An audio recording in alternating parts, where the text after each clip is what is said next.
Hello guys, kamusta na po kayo? We're going to cook beef caldereta.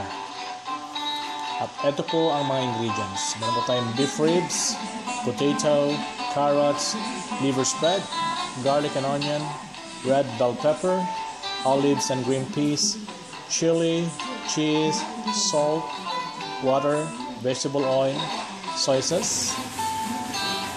And let's start cooking now.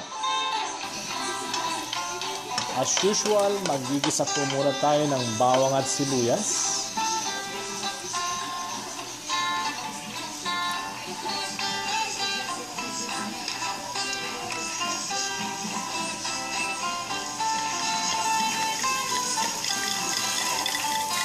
Halu-haluin lang po natin ng konti. At pag medyo malambot na yung onions, buhusan natin ng mga 3 spoonful of soy sauce, ng toyo. At pagkatapos noon ay isunod natin ang beef ribs. Medyo malalaki yung tilad na ginamit ko, pero it's your preference kung gusto nyo na medyo maliliit. Haluin na ng haluin hanggang maging white brown at para lumasa ang toyo at garlic and onion sa ginigisa natin beef ribs. Ayan, medyo brown na po siya. Pagka medyo brown na nga siya, ay buhusan natin ng 4 na cups of water.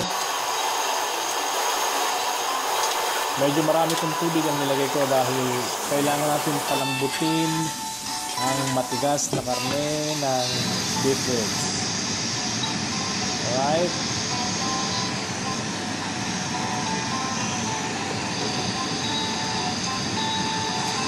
Pagkatapos po natin pakuluan ng mga 1 oras, tatanggalin po natin yung mga medyo mantika.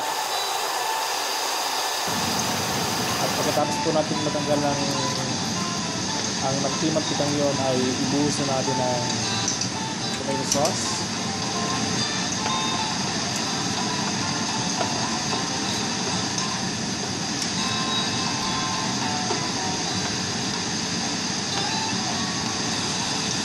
At isunod po natin ang olives.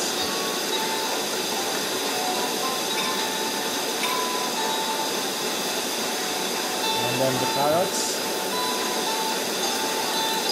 At ang potato.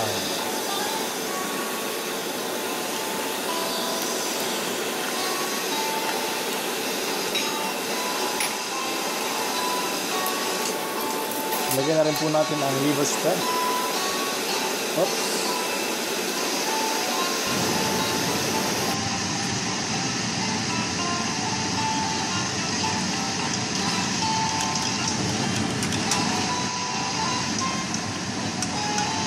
Pagkatapos po natin ilagay ang liver spread, ay medyo halu-haluin lang natin para matunaw ito.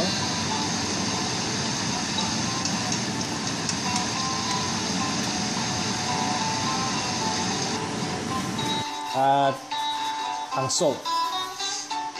Depende po sa panlasa ninyo kung gaano kaalat ang gusto ninyo para sa inyong beef caldereta.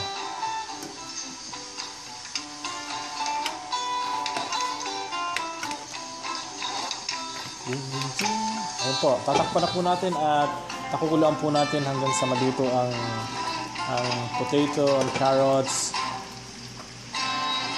And then that's probably about 10 minutes, and then isunod na po natin ang red bell pepper, tapos po yung green peas, at for added flavor, ito pong chili. Kung gusto niyo po ng medyo mangang, dagdagan lang po ninyo.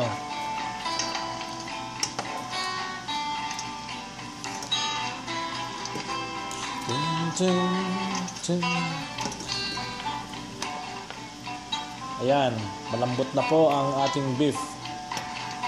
So, it's pretty much medyo luto na ang ating beef caldereta.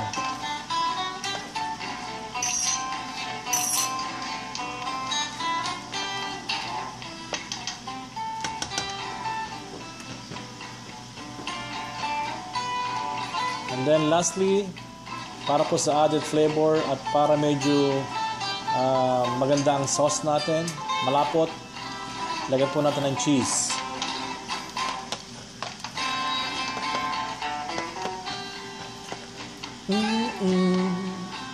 Kahit munti ang halaman doon ay sari-sari, singkamas at talong. Ayan, medyo luto na po ang ating beef caldereta. Yan na po. There you go. I hope na nagustuhan nyo ang ating recipe for today. Maraming salamat for watching. And bon appetit!